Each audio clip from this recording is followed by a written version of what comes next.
Hola, muy buenas tardes, noches, bienvenidos. Bienvenidos a esta gran sesión que nos llena de mucho orgullo y felicidad, porque fíjense que uno de los lemas de Med Scientific que estuvimos eh, adoptando desde el año pasado, pues es que la ciencia nos une. Y precisamente el día de hoy es una sesión doble de dos. eh, de alguna manera plataformas, instancias y páginas de divulgación de la ciencia en la parte de nutrición y en la parte médicas o en salud, que es Med Scientific, ¿no? Y bueno, Bases de la Nutrición es una página hermana y amiga de Med Scientific, donde el día de hoy pues tenemos también a su directora presente, que además de ello pues es amiga personal mía, y pues qué bonito el hacer este tipo de ya de cursos entre instituciones, ¿no? Donde compartimos ponentes, donde compartimos audiencia y donde compartimos pues el conocimiento de la ciencia, ¿no? Entonces, esto es muy especial para todos nosotros y dense cuenta que pues al final no somos competencia a nadie, simplemente hay que unirnos para llegar juntos a un mejor lugar y ofrecerle lo mejor a nuestros pacientes, ¿no? Y bueno, está con nosotros Carlita, Carla, quien es nutricionista y bueno, también tiene una maestría en nutrición deportiva y justamente es directora de Bases de la Nutrición.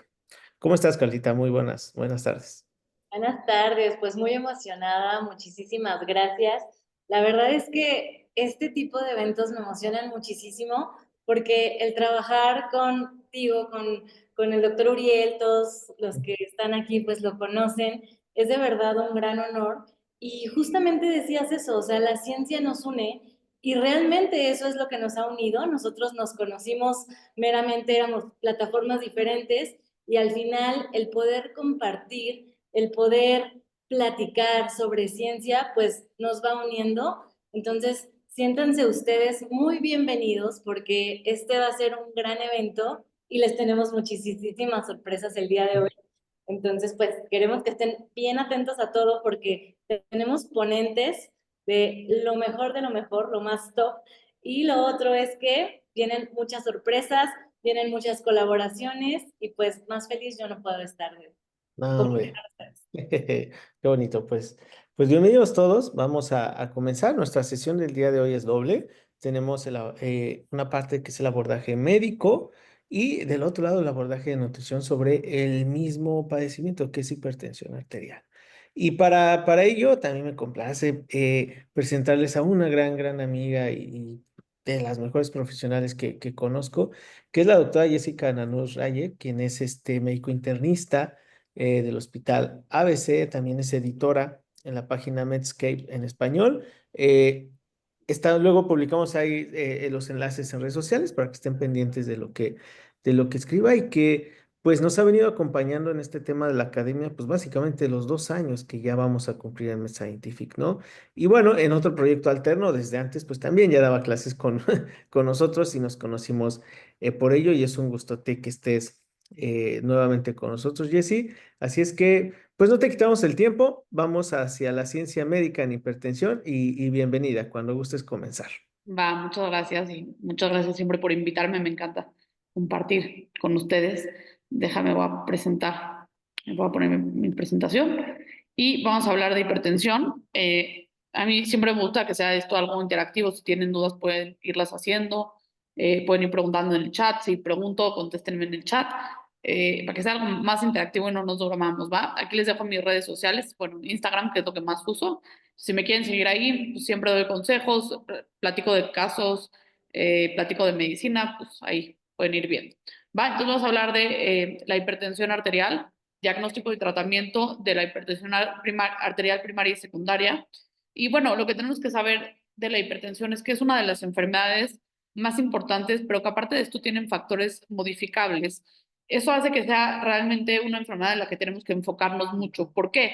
Porque la podemos prevenir, ¿no? Y es algo que podemos modificar factores para que no suceda. Y otra parte muy importante es que esta es una de las enfermedades que más se relaciona con síndromes coronarios, con falla cardíaca, con infarto cerebral, con enfermedad renal crónica e incluso se ha visto que tiene relación con la demencia.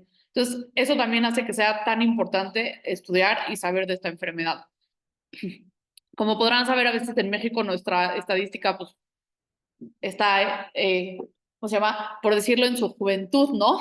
Por no decir que nos falta mucha estadística y epidemiología, ¿no? Pero bueno, en Estados Unidos se considera que es la causa más frecuente de consulta, es la causa más frecuente de usos de medicamentos de manera crónica. Y otra cosa muy importante que esto es a nivel mundial es que un gran porcentaje de pacientes que ya saben que son hipertensos no están controlados. Y eso hace que pues, finalmente la enfermedad siga avanzando y siga dañando los órganos, pues como si no supiéramos, ¿no? Que tenemos la enfermedad. Entonces, bueno, recordemos que la presión arterial sistémica se da por la frecuencia cardíaca y por la resistencia vascular periférica. Y lo que yo siempre les explico a mis pacientes, o la manera en la que más fácil yo lo puedo entender es, la presión arterial es con qué fuerza o con qué potencia la sangre golpea a las arterias en su trayecto durante el cuerpo. Y eso tiene que ver con pues, qué tan duras están o qué tan rígidas están las arterias, qué tan pequeñas o qué tan grandes están, y pues a la vez un poquito con qué fuerza la sangre se impulsa a través del corazón. Entonces, bueno, no nada más, o sea, esto es lo fácil, ¿no? Frecuencia cardíaca y resistencia vascular periférica, pero hay muchas cosas que alteran esto, ¿no? Como el sistema nervioso simpático, ¿no? Si tenemos mucha adrenalina, pues la frecuencia cardíaca puede aumentar, ¿no? Y puede ser que tengamos una vasoconstricción. El sistema renina, angiotensina, aldosterona, porque esto también nos ayuda a valorar o a ver el volumen plasmático, ¿no? Que también va relacionado con esto. Entonces, si nosotros tenemos, pues, mucho volumen plasmático, ¿no? Pues probablemente tengamos una diferencia en la cantidad de sangre que tenemos nosotros y eso puede implicar una diferencia en nuestro sistema vascular, ¿no? Cuando tenemos pacientes que están hipotensos por un choque séptico, pues entonces tenemos una alteración en la distensión de las paredes, no hay una vasodilatación de las paredes de las arterias y eso es finalmente lo que hace que baje la presión arterial, ¿no? Y por eso usamos a veces medicamentos que contrarrestan esto. Entonces, bueno, esta clase viene como un poquito la comparación de las guías de la AJA y de las guías europeas. Tanto la AJA como las guías europeas nos recomiendan mediciones adecuadas de presión arterial. Siempre en cada paciente valorar el riesgo cardiovascular, valorar, mejorar el estilo de vida, no nada más saber cómo está su estilo de vida, sino siempre mejorarlo y valorar y revalorar el tratamiento farmacológico cada consulta. Aquí una cosa muy importante es que una de las cosas más importantes y que tiene un impacto, lo vamos a ver un poquito más adelante, la vida del paciente y en el control de la presión arterial, es los cambios en el estilo de vida. Pero a veces estos son difíciles de lograr. Realmente es para los pacientes a veces incluso más sencillo o lo ven más fácil tomar una pastilla, ¿no? Que empezar a hacer ejercicio, que tener un buen control en la alimentación, que ahorita lo van a platicar un poco más, ¿no? Que empezar a hacer ejercicio. Y es algo de lo que sí tenemos que insistir siempre en cada consulta. Aquí un poco las diferencias. Aquí la AJA y la guía europea recomiendan las dos monitoreos en el consultorio, monitoreo también en domicilio, que es muy importante, y monitoreo con dispositivos validados, que la mayoría hay una lista en las guías de la AJA, pero bueno, la mayoría de los dispositivos validados son dispositivos que son de brazo y no de muñeca, los de muñeca casi no están validados, entonces eso es algo muy importante. Y una marca que habitualmente tiene muchos dispositivos es Home tiene muy buenos dispositivos, hay otras, pero bueno, esa es una de las marcas. Y aquí otra cosa importante es que la AJA sí recomienda monitoreo sin manguito, como los relojes o como algunos otros dispositivos, y las guías europeas nos dicen que no, que realmente no está validado este monitoreo.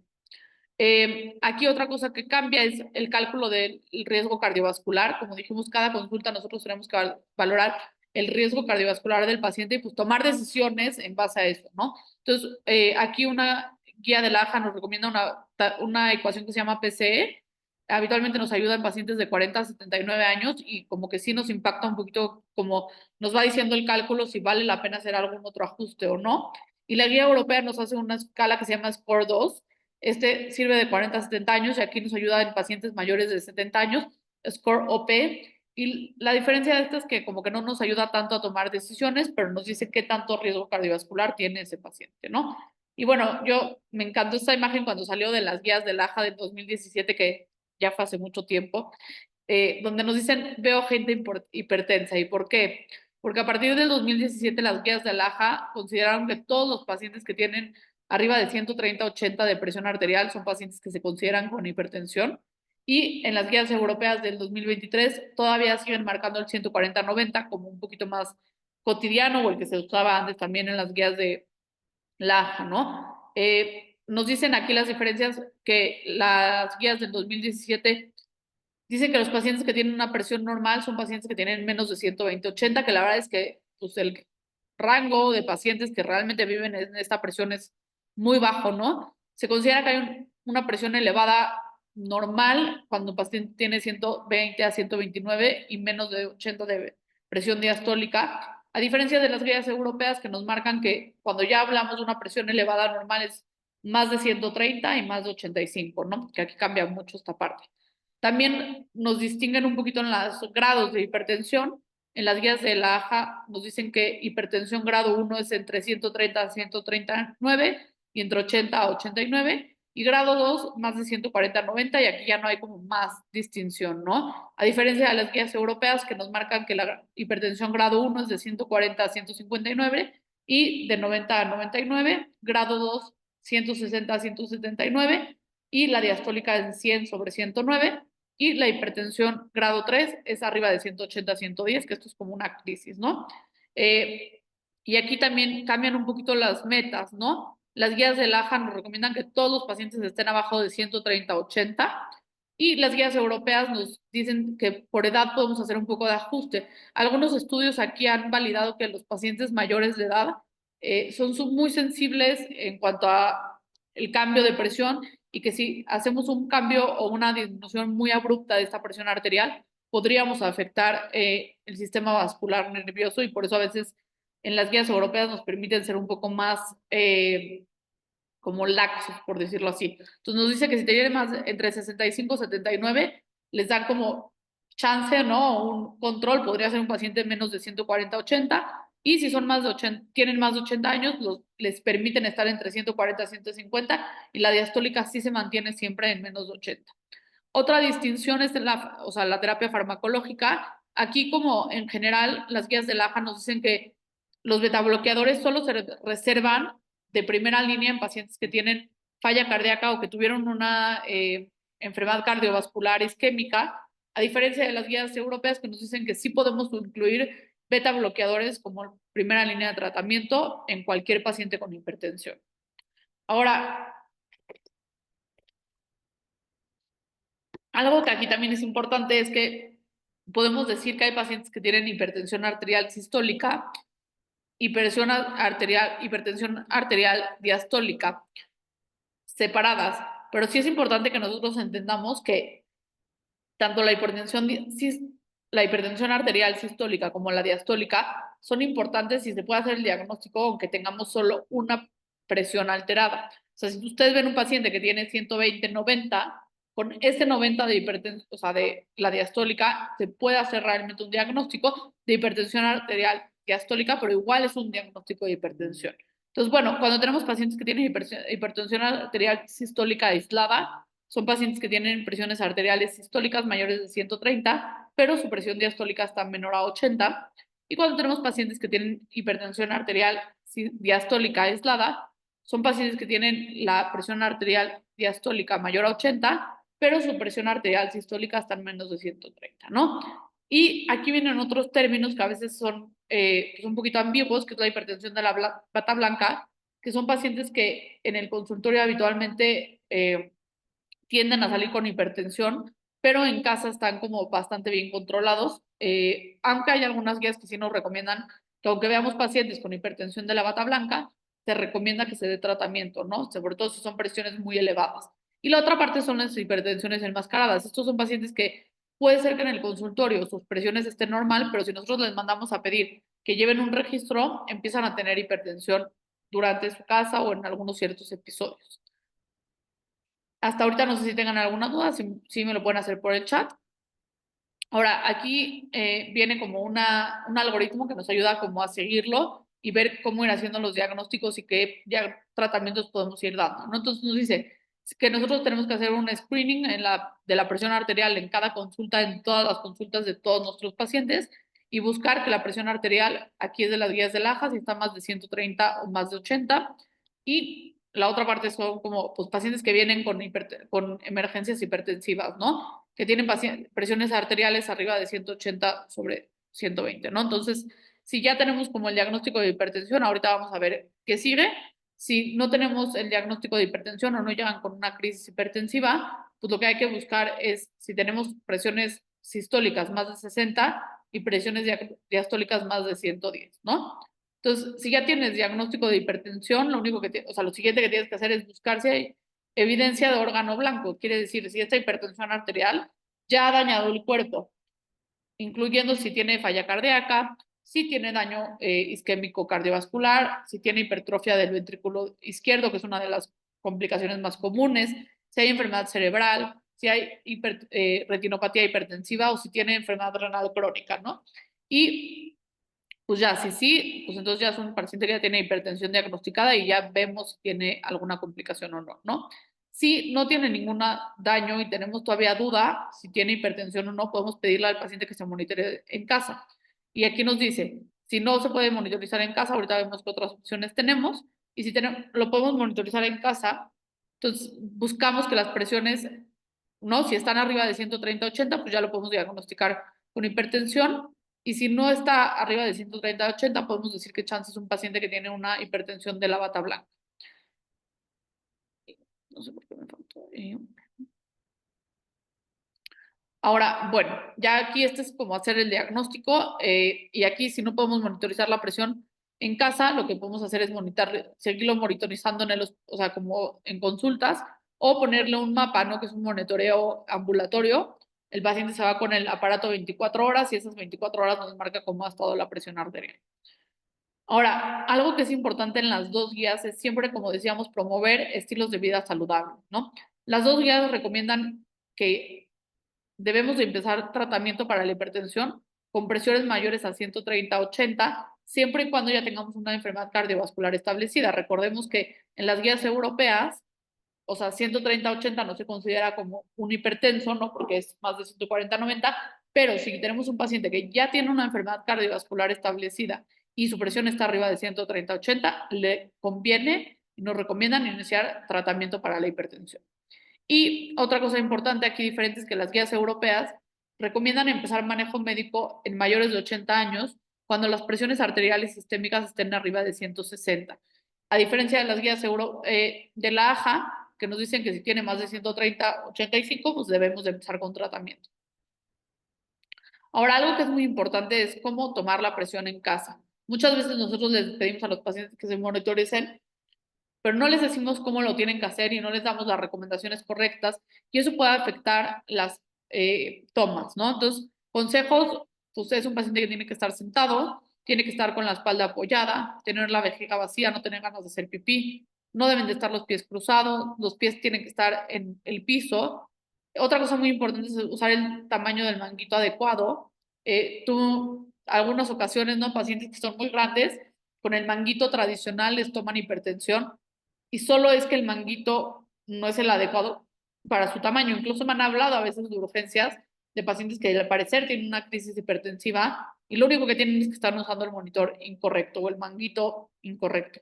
Otra cosa importante es colocar el manguito en el brazo sin ropa. Otra cosa, apoyar el brazo a la altura del corazón sobre una superficie y no estar conversando. Y ahorita les voy a decir por qué es importante estas recomendaciones, ¿no? Entonces, bueno, ahora eso va después. Entonces, bueno, requerimientos para una lectura precisa. Obviamente usar monitores automáticos validados, ¿no?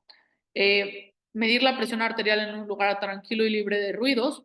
Y, como decíamos, no conversar, porque hablar o escuchar de forma activa agrega hasta 10 milímetros de mercurio a la presión arterial. Si no apoyamos el brazo en alguna superficie a la altura del corazón, puede subir 10 milímetros de mercurio la presión arterial. Si ponemos la ropa arriba, el manguito arriba de la ropa, puede llegar a subir de 5 hasta 50 milímetros de mercurio. Si usamos el manguito inadecuado, también podemos llegar hasta agregar 10 milímetros de mercurio. El no apoyar los pies o cruzarlos puede aumentar 6 milímetros de mercurio la presión arterial. Tener la vejiga llena o tener ganas de hacer pipí, pues 10 milímetros de mercurio. Si no está apoyada la espalda, suben hasta 6 milímetros de mercurio. Entonces, ¿se dan cuenta?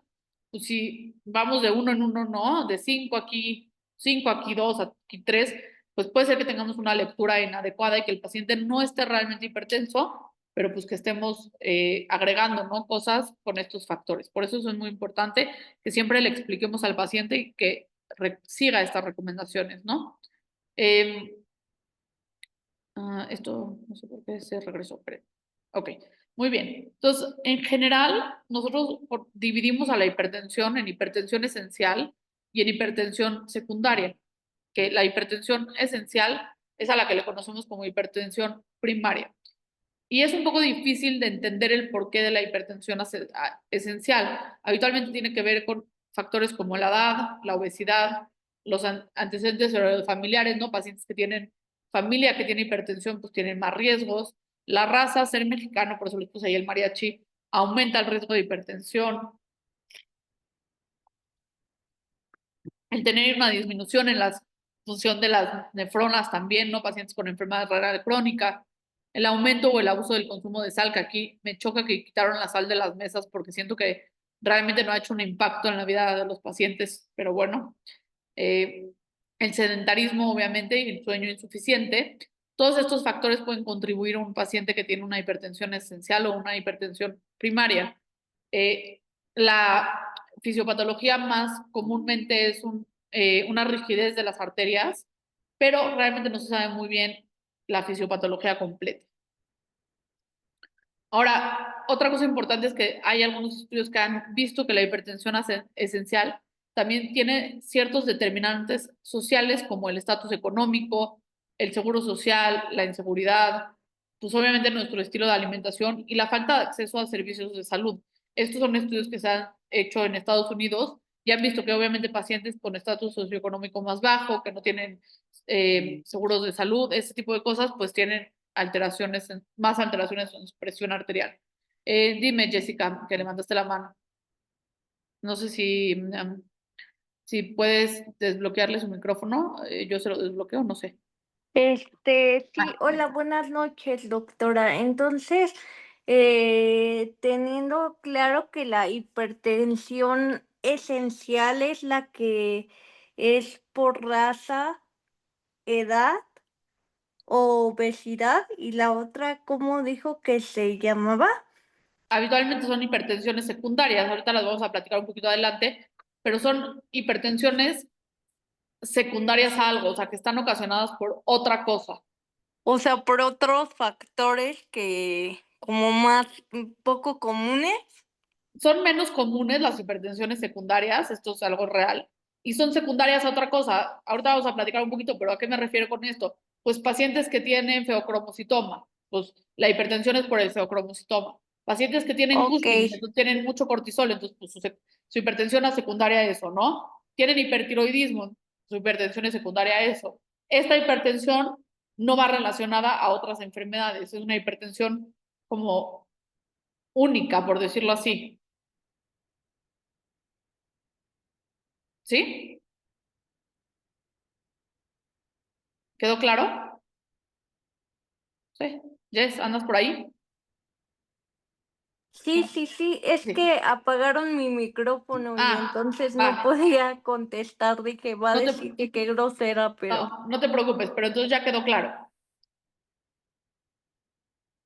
Bueno, espero que sí haya quedado claro. Y bueno, sí, justo gracias.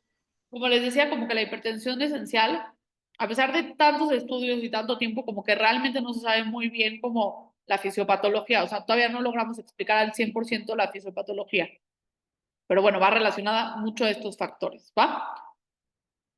Ahora, la hipertensión secundaria, como platicábamos, puede ser secundaria a medicamentos, secundaria a drogas, secundaria a enfermedad renal crónica, secundaria al aldosteronismo primario, hipertensión renovascular. Una muy frecuente que vemos últimamente es síndrome de apnea obstructiva del sueño, ¿no? Pacientes que roncan y que hacen apneas en el sueño, feocromocitomas y síndrome de Cushing. Ahora, me gustaría que participaran por el chat y me dijeran qué medicamentos puede ser que suban la presión arterial. ¿Qué medicamentos conocen que podrían afectar esto?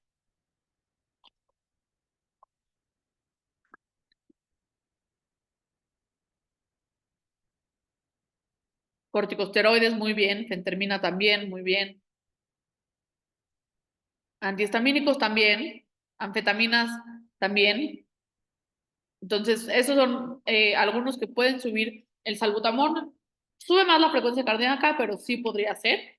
Entonces, pues justo esto, o sea, estos medicamentos hay que saber nosotros cuando recetamos medicamentos si están ahí relacionados, si se pueden tener este efecto secundario, ¿no? De subirnos nuestra presión arterial y qué tanto impactan, ¿no? En nuestra presión arterial el medicamento. Yo tuve una paciente que tuvo una crisis hipertensiva porque pues tuvo gripa y le dieron un buen de antihistamínicos a dosis altísimas, le dieron AINES y entonces los AINES pues alteraron la función del riñón y entonces pues acabó con una crisis hipertensiva bien fea, ¿no? Drogas que no son medicamentos, ¿no? Drogas ilegales, la cocaína, todas estas drogas también podrían llegar a afectar la presión arterial. Enfermedad renal crónica, la mayoría de los pacientes que tienen enfermedad renal crónica, pues como su sistema aldosterona, renina, angiotensina está alterado, pues también puede llegar a afectar en la presión arterial. El aldosteronismo primario, que ahorita vamos a platicar un poquito más. Creo que los otros vamos a platicarlos un poquito más en las siguientes diapositivas. Entonces, bueno, otras cosas que pueden causar hipertensión secundaria, hipertiroidismo, hiperparatiroidismo, una coartación de aorta, que aquí pues es muy importante, ¿no? Pacientes que tienen crisis hipertensivas y que llegan a urgencias y tienen disnea y les hacemos una radiografía y vemos un pequeño 3 ahí, entonces este paciente tiene una coartación de aorta y son de las pocas indicaciones en las que nosotros tenemos que bajar la presión arterial rapidísimo, ¿no?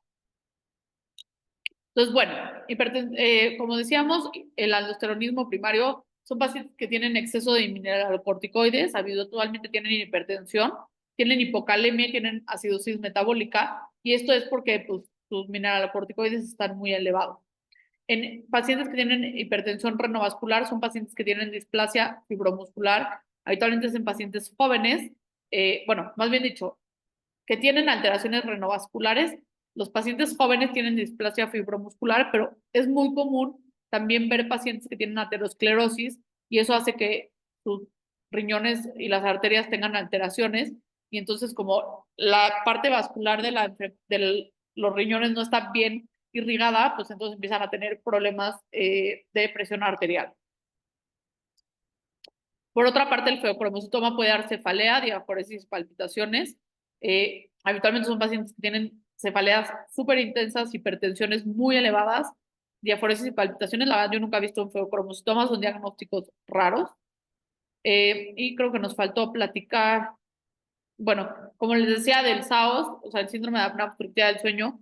Realmente, este síndrome puede ir relacionado tanto a hipertensión como resistencia a la insulina, diabetes, puede causar falla cardíaca, puede causar arritmias, y la verdad es que es algo muy común, ¿no? Yo tuve un paciente muy joven que tenía una hipertensión secundaria y que cuando lo abordé realmente no encontraba como un poco el porqué, ¿no? Realmente sus electrolitos estaban bien, su creatinina estaba bien, no parecía que tuviera como otra, ¿no? Otra causa de hipertensión secundaria. Y cuando le mandé a hacer una polisomnografía, tenía un síndrome de apnea obstructiva realmente muy importante. Tenía como 60% de apneas y sí desaturaba muy feo, o sea, cuando hacía las apneas, ¿no? Y cuando le pusimos un CPAP y controlamos sus AUS, se quitó la hipertensión arterial, ¿no?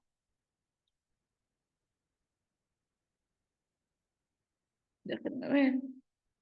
Fenilefrina también, óxido nítrico también.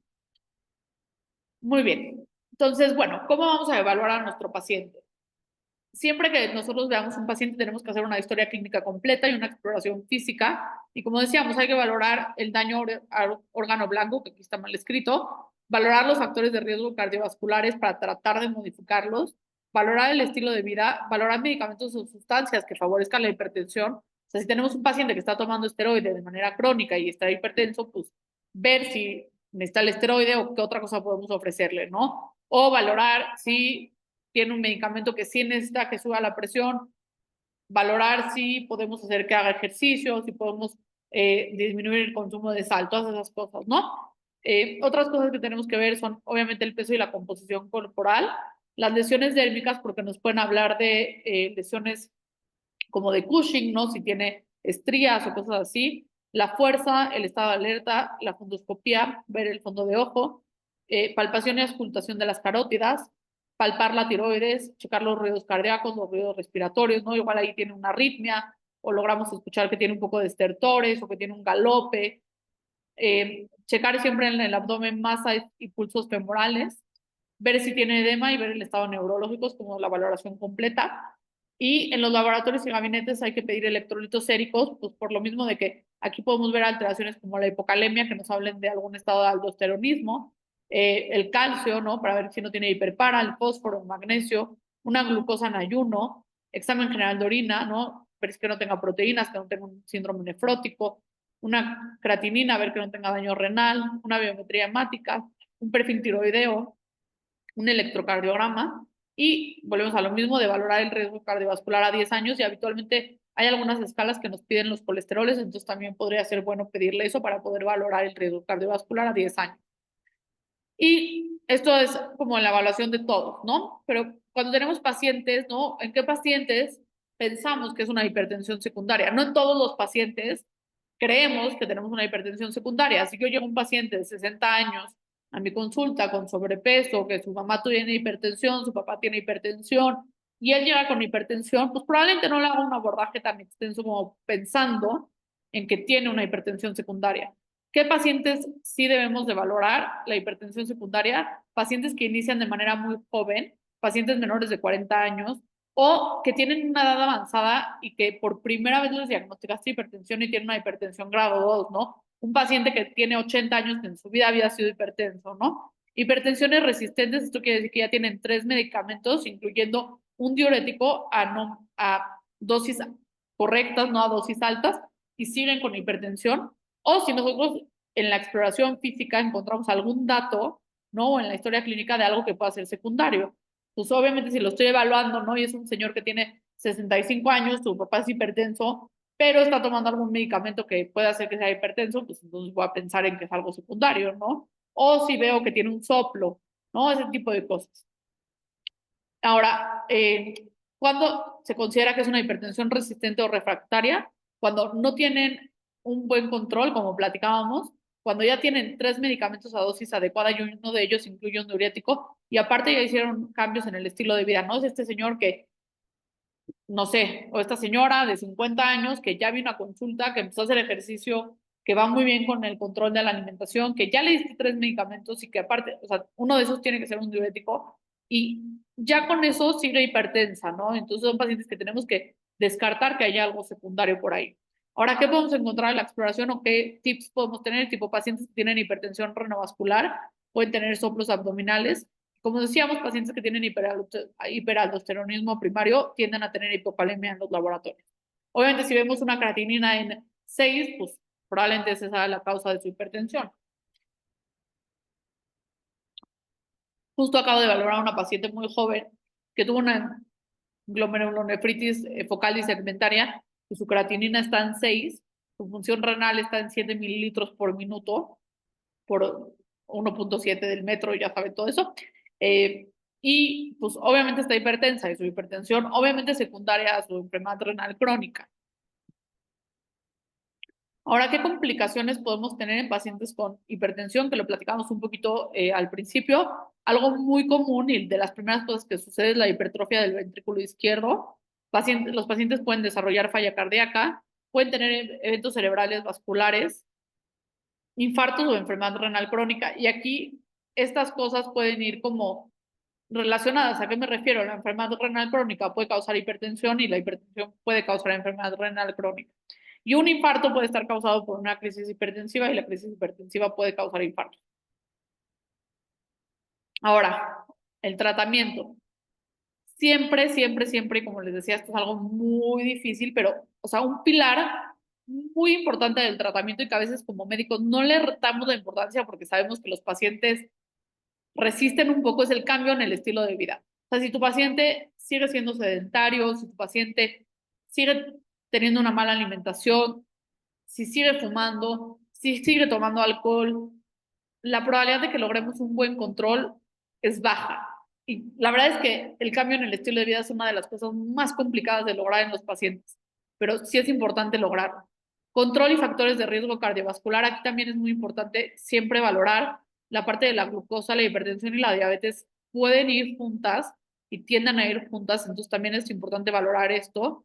Obviamente, pues, si fuman, pedirles que dejen de fumar, ¿no? Si tienen diabetes, pues pedirles que estén bien controlados también de su glucosa. Y otra cosa importante es hacer siempre la valoración del riesgo cardiovascular y ver si requieren también tratamiento con estatinas para disminuir este riesgo cardiovascular a 10 años.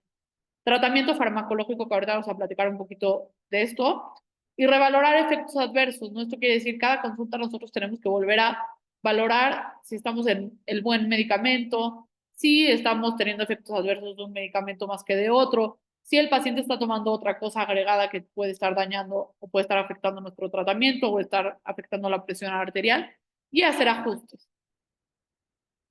Ahora, cosas que les decía que son como parte del estilo de vida, que pueden tener un impacto muy positivo o que pueden tener un impacto muy negativo en nuestra presión arterial.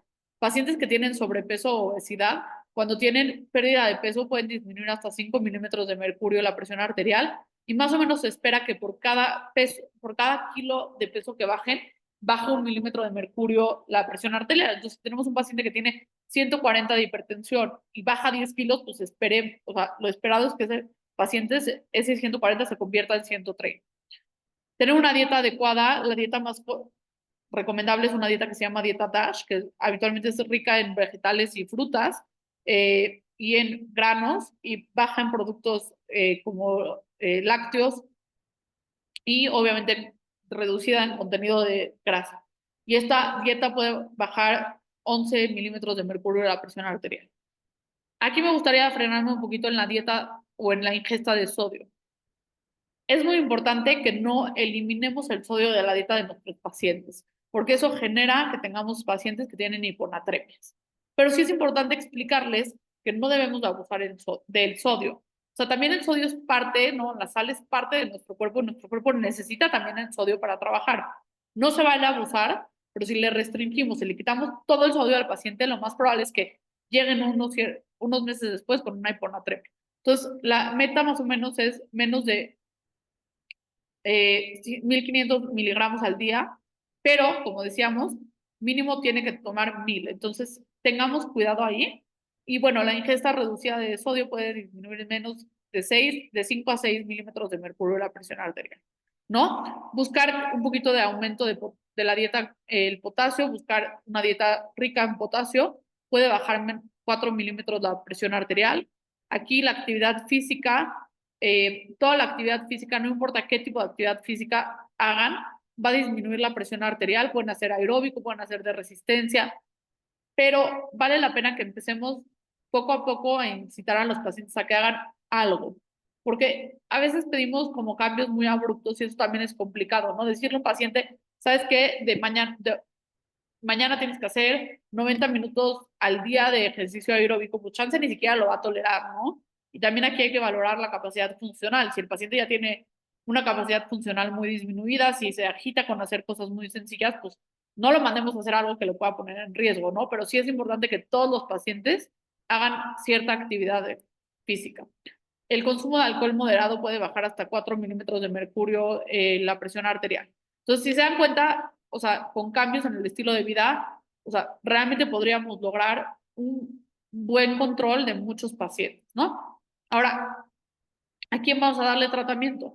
A pacientes con presiones de más de 135 o más de 185 de manera ambulatoria, o pacientes, como decíamos, que tienen presiones arriba de 130-80, pero que aparte tienen diabetes, enfermedad renal crónica, más de 65 años, o un riesgo cardiovascular de más de 10 a 10 años. La verdad es que a la mayoría de los pacientes les toca tratamiento.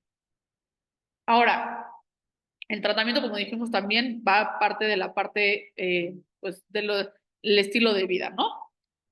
Entonces, bueno, el tratamiento de primera línea, la primera opción habitualmente siempre es IECAS y ARAS. Y otra cosa muy importante es que no combinemos IECAS y ARAS. Hay pacientes que llegan con los dos medicamentos, o tienen IECAS o tienen ARAS. No pueden tener los dos, ¿ok? Y habitualmente podemos usarlos también estos en pacientes con diabetes y en pacientes con falla cardíaca, porque nos ayudan a evitar el remodelamiento del corazón y a que tengan esta hipertrofia del ventrículo, ¿no? Otra opción puede ser bloqueadores de canales de calcio o tiazidas. Dime, Jessica.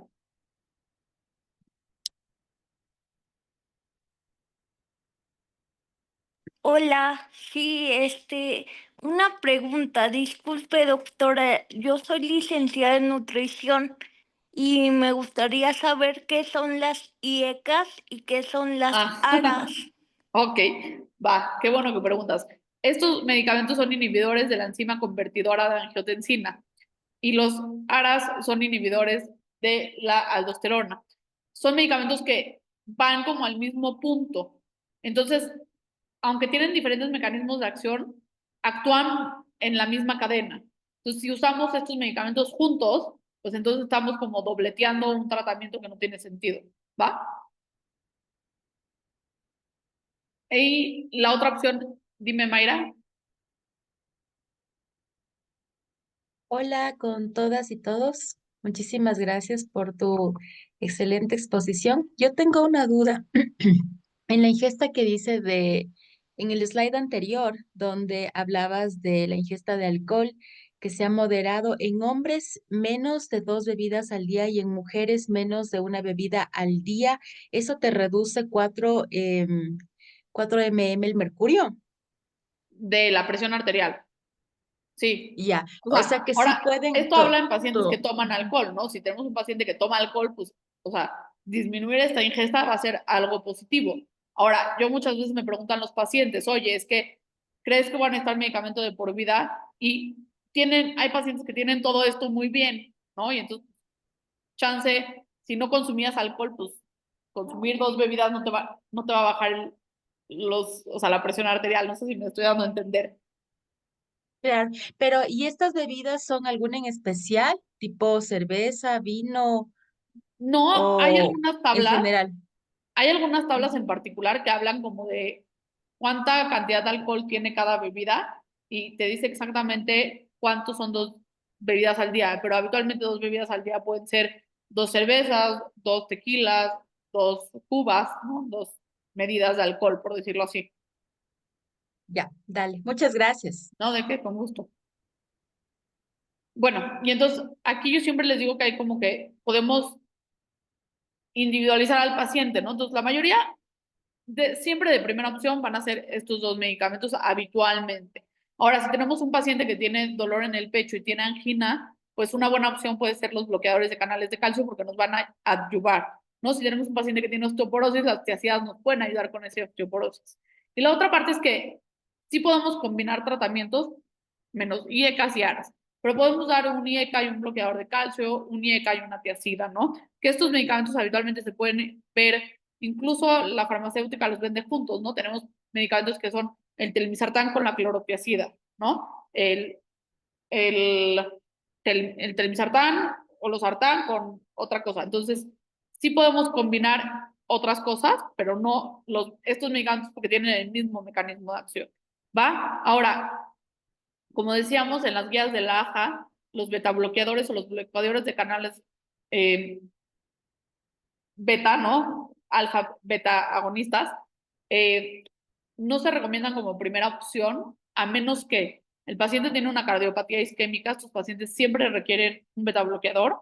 Pacientes que tienen falla cardíaca, pacientes que tienen fibrilación auricular o arritmias, que tienen hipertiroidismo, que tengan embarazo, que tengan temblor esencial o que tengan migraña.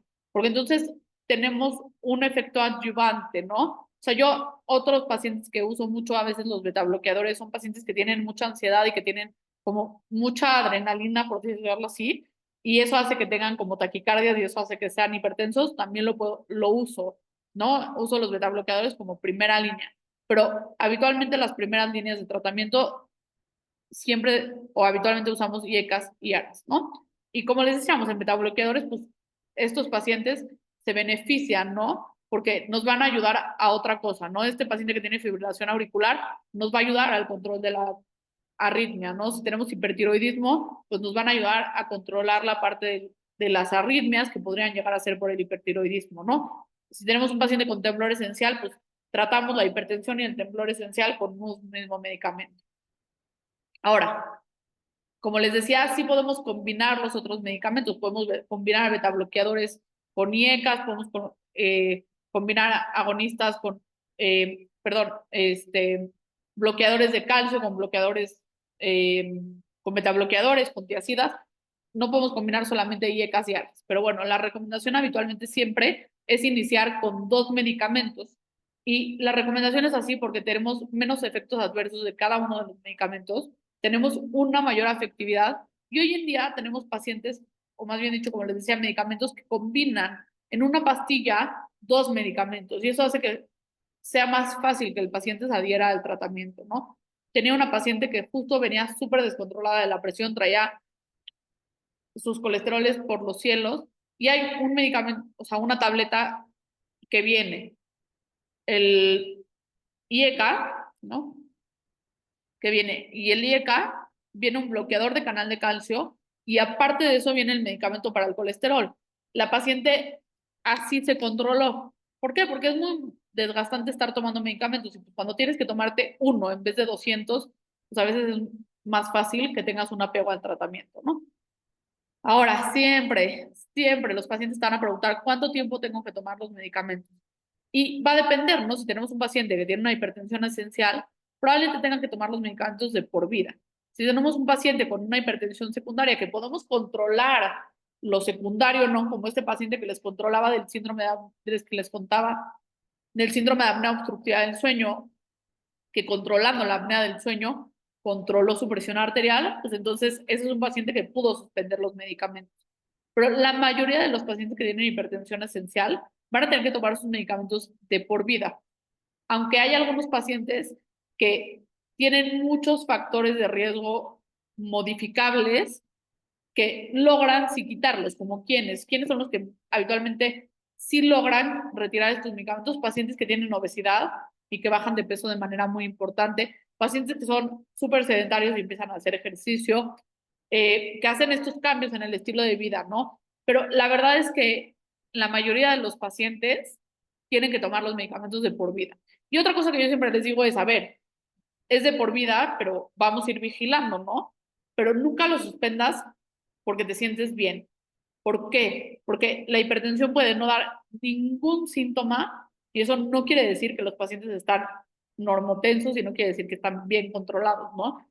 En realidad, justo la diabetes y la hipertensión son las enfermedades silenciosas. O sea, los pacientes no sienten nada, pero sus glucosas y sus presiones pueden estar alterados, ¿no? Entonces, la mayoría van a requerir tratamientos pues, de manera muy prolongada, incluso de por vida, a menos que haya algún factor muy importante que podamos modificar y que eso haga que se controle la presión sin estos medicamentos. Y bueno, esta es siempre me gusta poner un chiste aquí, cómo le vas a poner la inyección a tu paciente pero se te escapa. Y aquí esto me da mucha risa, ¿no? Las señoras que llegan así como, tomo la pastilla Lord Satán, como si fuera Satán. Pero bueno, no sé si tengan dudas, preguntas, algo que quieran comentar. Espero les haya gustado la presentación, espero no haber ido muy rápido, siempre suele sucederme eso. La clase maravillosa, doctora. Muchísimas gracias. Y por ahí, Octavio Zarate levantó la mano. Si quieres hacer la pregunta, Octavio, adelante. Hola, muchas gracias y buenas noches por la presentación, doctora. Mi aclaración sería, ¿qué opinión nos pudiera dar, doctora, con respecto ahora sí que a las guías mexicanas? Es decir, ¿qué tanto impacto tienen la raza, o sea, nosotros los hispanoamericanos, con respecto a clasificar a los pacientes con guías de la AJA o con guías de la europea? No sé cuál usted recomendaría, doctora. Gracias. La verdad es que generalmente nuestra raza, ¿no? Es mucho más parecida a las guías de la AJA, ¿no? A Estados Unidos que irnos a Europa. Entonces, habitualmente, o sea, por parte de raza, deberíamos de contemplarnos más un poco como por la parte de la AJA. Aunque yo la verdad, personalmente a veces pienso que realmente hay muchos pacientes que están como en este intermedio, ¿no? De 135, 140 y a veces como les ponían el meme, pues entonces todos somos hipertensos, ¿no? Casi todos somos hipertensos según las guías de la AJA, pero por raza deberíamos de apegarnos más a las guías de la AJA que a las guías europeas, esa es la verdad. Debería haber unas guías mexicanas, ¿no? Que nos digan un poquito más qué hacer. Justo. Y hay una pregunta bien interesante, Jessy, que es de Alma Rodríguez. nos habla de cómo iniciar el tratamiento. Por ejemplo, un cuarto de la tableta en caso de los IECAS, por ejemplo. Ahí tengo un comentario antes ¿Sí? para acabar la pregunta. Estaba platicando justo con un farmacólogo sobre el tema de cómo está hecha una tableta y me decía que es un gran error. Dice, es un gran error de ustedes como médicos que le digan al paciente, parte la tableta en dos. Pues digo, por lo menos en dos, dice, porque el laboratorio te garantiza que en la tableta hay 500 miligramos de algo, o bueno, la dosis que diga, pero no necesariamente hay 250 miligramos a la Ya te mitad entendí. Mira qué porque interesante. puedes, por el excipiente que puede Claro. estar de un lado acá o del otro lado. Entonces, él me decía, es que deben de dar, si van a empezar con, un ejemplo, 250 miligramos, comprar la tableta que tenga Claro. 250, no la de 500, partirla en dos. Entonces, bajo ese concepto, ¿tú qué nos recomiendas? O sea, yo casi no parto tabletas habitualmente, o sea, trato siempre de dar como el medicamento y hay diferentes dosis que puedes utilizar, ¿no? O sea, finalmente, o sea, hay medicamentos que son más efectivos, hay otros medicamentos que no tienen tanta potencia y entonces ir un poco ajustando, ¿no? En esta parte. Habitualmente yo lo que más uso es telmisartán con hidroclorotiazida, ¿no? Y hay ¿Sí? muchas Ujú. presentaciones, hay de 40 sobre 12.5, de 80 sobre 12.5, y puedes ir haciendo ahí ajustes, ¿no? La otra parte que siempre es importante, sobre todo al inicio del tratamiento, es siempre el paciente necesita monitorizarse. La verdad es muy complicado o difícil tú dar un tratamiento y ver el efecto instantáneo que esté con lo que le diste en ese instante controlado, ¿no? Entonces, yo siempre les pido que se monitoricen porque realmente esa es la única manera en la que sabemos cómo están en el día a día y cómo va funcionando esta parte, ¿no? Y hay veces que hay que hacer ajustes, ¿no? En la hipertensión, chance no tanto, en la diabetes mucho más, pero, o sea, igual y podemos ir subiendo el medicamento, podemos ir bajando el medicamento según cómo vaya respondiendo el tratamiento, ¿no? Yo habitualmente siempre uso o IECAS o ARAS o sea, con la tiacida, que en realidad ahí hay también un error chistoso. Todas las farmacéuticas combinan el IECA con hidroclorotiazida, cuando la tiacida más potente es la clortalidona. No sé por qué. La verdad, sería bueno preguntarle a alguien de la farmacéutica. Entonces, o sea, como que ¿no? Deberíamos de tener esa opción de poder combinarlo con la clortalidona, porque sí es cierto que los pacientes tienen mucho más apego al tratamiento cuando tienen un medicamento. Y la otra parte es que muchos pacientes ya tienen muchos medicamentos, ¿no? Los pacientes hipertensos, pues como les digo, la mayoría son diabéticos también, y la mayoría requieren tratamiento como protección cardiovascular. Entonces, son pacientes que acaban saliendo con recetas muy largas y darle la tiacida por aparte, pues como que va a hacer que no se apegue mucho.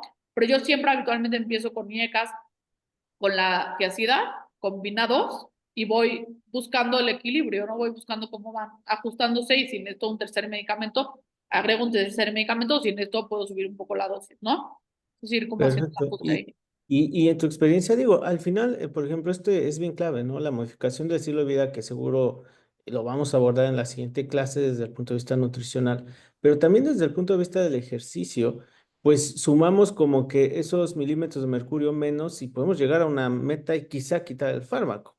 Claro, la verdad es que es complicado, pero sí se puede. O sea, al final yo siempre, o sea, hay pacientes que llegan y me dicen, oye, pueden estar en el medicamento de por vida y tengo estos pacientes que tienen pues la mala suerte, ¿no? De que tienen la herencia muy importante, pero son pacientes que, bueno, tienen la edad avanzada, pon tú, la parte hereditaria y todos los demás como que están súper controlados, ¿no? O sea, son pacientes que tienen un muy buen estilo de vida, una muy buena alimentación, hacen ejercicio y entonces me dicen, ¿cuándo tengo que tomar el tratamiento? Pues de por vida, porque ya tus factores modificables pues ya están modificados, ¿no? A contrario del paciente que llega con 100 kilos más y les dices, bueno, pues chance, si empiezas a hacer ejercicio y bajas tu sobrepeso o tus kilos que tienes de más, pues entonces podríamos lograr un mejor control. Entonces, siempre hay que insistir en el cambio de los estilos de vida y la verdad es de las cosas más complicadas de lograr, de verdad. O sea, los pacientes a veces prefieren decir, me tomo la pastilla y ya, y aparte no entienden que no es o la pastilla o los cambios en el estilo de vida, ¿no? O sea, son las dos puntos. Sí es. Complicado esa parte. Perfecto, Jess. Y Ah, antes de pasar con nuestra última, vamos a abrir el micrófono a María Fernanda en un segundo más. Invitamos a todos a seguir a la doctora Jessica en me encanta. Instagram porque fíjense que ella o sea, con su superciencia de internista, aterriza mucho la información hacia los pacientes. De hecho, es lo que nos gusta a la doctora Jessie, que sus cápsulas, su reel, su información van dedicada a pacientes y que ustedes se las pueden enviar a los pacientes. Explicas enfermedades, tratamientos, criterios, actualizaciones, memes, ¿no? Que de alguna manera todo Eres esto va muy chistoso, relacionado sí. a la salud. Entonces, ustedes pueden reenviarles estos videos a sus pacientes que seguro les servirán un montón. Y para ello voy a permitirme proyectar para que vean su usuario y pues síganla, síganla. A ver cuántos likes tienes ahorita. Este es el Instagram de la doctora Jessie. Entonces pueden irla a seguir en este momento para que ahí tiene muchísima información sobre pues salud, ¿no? En la parte de reels, de publicaciones y demasiado, demasiado interesante porque también si hay un tema muy, por ejemplo, de tendencia, lo explica para los pacientes. Entonces eso es demasiado y muy bueno y pues gracias por hacerlo, Jessy. Pues con mucho gusto. Y no sé si nada más tenemos tiempo de ver la última pregunta de María Fernanda Barrientos. Así es. Listo, la última. Hola, ¿qué tal? Buenas noches a todos. Mi pregunta va respecto a prevención. Bueno, mejor dicho, ¿cada cuándo se recomienda el tomarse la presión arterial para Muy justamente bien, evitar es que una pase? muy buena pregunta. Lo ideal sería que más o menos a partir de los 30 años, cada año nos tomemos la presión arterial y vayamos a una consulta de prevención. Literal, una consulta, una vez al año, una toma de presión arterial, listo. Ok, muchas gracias. No, de que con gusto. Listo, Jess. Pues Perfecto. muchas gracias por No, con gusto. por esta gran clase. Estamos en contacto y bueno, Sí. estamos viendo en más clases. Sí, los esperamos en más clases y espero que les haya gustado mucho. Que tengan muy bonita noche. Así sea, Bye. abrazo. Gracias, doctora. Pues bueno, increíble la clase del día de hoy, ¿verdad? Nos encantó a todos y creo que todos nos quedamos como que wow, tomamos muchas anotaciones, pero bueno, pues vamos a seguir con esta segunda sesión, que bueno, es la parte nutricional con todo lo que es el control, la prevención y el tratamiento de la hipertensión arterial. Y es para mí de verdad un gusto presentarles al maestro de nutrición clínica, Javier Páramo Gutiérrez. Fíjense que él fue conmigo en la universidad y bueno, hasta hace poco como que volvimos a tomar ahí el contacto, pero sé que les va a encantar esta clase, porque no es por nada, pero era de los mejores de mi clase, si yo podría decir que el mejor. Y pues bueno, él es licenciado en nutrición de la Universidad Vasco de Quiroga, tiene una maestría en nutrición clínica por la UNIVA, cuenta con un diplomado de educación en diabetes, diplomado de soporte nutricional, diplomado LLL de la Sociedad Europea de Nutrición Enteral y Parenteral ESPEN. Ha sido nutrólogo administrador del servicio de alimentos en hospital psiquiátrico y ha obtenido 2 distintivos Hs. También ha sido nutrólogo administrador en servicio de alimentos del Centro Estatal de Atención Oncológica de Morelia y nutriólogo supervisor en el Hospital de la Mujer de Morelia y en el Hospital Civil de Morelia, doctor Miguel Silva. También ha sido docente de licenciatura en la Universidad Vasco de Quiroga, en la Universidad de Durango, Universidad Abierta y a Distancia de México, así como docente de la maestría en nutrición clínica en la Universidad de Durango y Universidad Vasco de Quiroga, y actualmente es jefe del servicio de nutrición clínica en el Hospital Victoria Medical Center de Morelia desde el 2022 hasta la fecha y consultor privado en nutrición clínica. Javi, pues bienvenido, muchas gracias por aceptar esta invitación, estamos muy felices de tenerte el día de hoy y bueno, pues es tuyo este escenario. Hola Carla, buenas noches, un gusto saludarte, ya tanto tiempo sin vernos. Agradezco mucho tu invitación y bueno, pues para no perder más tiempo voy a empezar a compartir mi pantalla, no sin antes felicitar a la doctora, excelente ponencia, muy completa. Eh, a ver si me dejó algo para decir, pero lo bueno de las ciencias interdisciplinarias es que siempre podemos aprender uno del otro, ¿no? No sé si ya estén viendo mi pantalla y me estén escuchando. Sí, te escuchamos y Sí. vemos tu pantalla. Perfecto. Bueno, pues entonces vamos a abordar un poco de eso que nos mencionaba la doctora, que es el famoso cambio en el estilo de vida, que no es nada fácil, pero que a nosotros como personal de la nutrición nos va a tocar sí o sí abordar y trabajar con nuestros pacientes. Incluso en todas este tipo de enfermedades crónicas, la Asociación Americana de Diabetes también nos recomienda el manejo integral con la parte emocional, ¿no? Con la parte de psicología, para afrontar primeramente el diagnóstico, que el diagnóstico pues cae como un balde de agua fría en nuestros pacientes, que provoca que a veces no haya un buen apego dependiendo de la fase del duelo donde se encuentre. Y bueno, esa parte también no debe descuidarse nunca. La doctora ya nos apoyó con esta parte de las definiciones, entonces no voy a ahondar tanto en ello, solo retomar la cuestión de la presión arterial, que precisamente es esa fuerza que se ejerce sobre las paredes arteriales. Y esa fuerza pues viene del bombeo del corazón. Cuando el corazón se contrae va a ser una presión arterial sistólica, que siempre va a ser mayor, y cuando el corazón se relaja va a ser la presión arterial diastólica ya menor. De igual manera, la doctora ya lo mencionó, pero me gustaría retomar un poco de este control de la presión arterial. Son mecanismos bastante complejos de diferentes sistemas y me gustaría retomarlo porque así como los fármacos van a intervenir en cada uno de estos sistemas, por ejemplo, como lo mencionó la doctora, algunos van a favorecer la excreción de sodio, de agua, algunos van a favorecer la parte del control del sistema nervioso simpático. También va a haber nutrimentos clave que van a actuar de una manera similar. Ya también lo mencionaba la doctora, por ejemplo, en el caso del potasio, en el caso del sodio. Y bueno, ¿cómo es que van a actuar estos nutrimentos y estos medicamentos?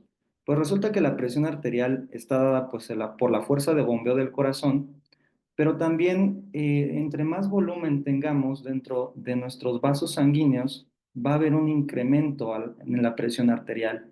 Es decir, a mayor volemia, mayor tensión arterial. Por lo tanto, ese es uno de los mecanismos en los cuales entra el sodio, que al retener la parte de líquidos aumentamos el volumen y entonces tenemos también el incremento de la presión arterial.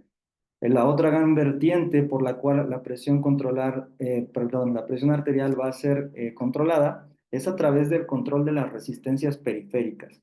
Y bueno, las resistencias periféricas son pues esta fuerza contraria, la sangre se bombea del corazón hacia el tejido, pero durante todo ese caminito, estas paredes de las arterias también ejercen una presión en contra y es una resistencia vascular. A eso nos referimos. Entonces el paciente, por ejemplo, con obesidad, que tiene más tejido que irrigar, que tiene mayor cantidad de vasos sanguíneos, pues va a necesitar una mayor fuerza de eyección de parte del corazón y por lo tanto también la tensión arterial va a tender al aumento. O por ejemplo, en el caso de que haya una actividad simpática muy elevada, pues entonces ahí también vamos a tener o ver favorecida la vasoconstricción. Y esta vasoconstricción, pues de igual manera nos va a llevar a una mayor resistencia vascular periférica.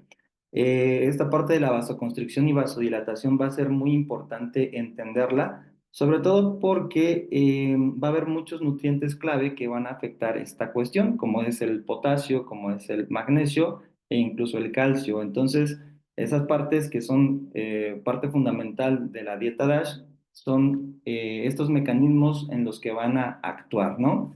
Entonces, todo esto va a estar regulado de una manera muy exacta y la pérdida de estos mecanismos de regulación es lo que nos va a llevar a una alteración en la presión arterial, como aquí lo estamos viendo ya de una manera más resumida en nuestro cuadro de la derecha, donde vemos que el volumen y la resistencia vascular periférica están en constante interacción para la homeostasis de la presión arterial y que los componentes de la alimentación van a tener también este efecto sobre el volumen y sobre estas resistencias vasculares periféricas.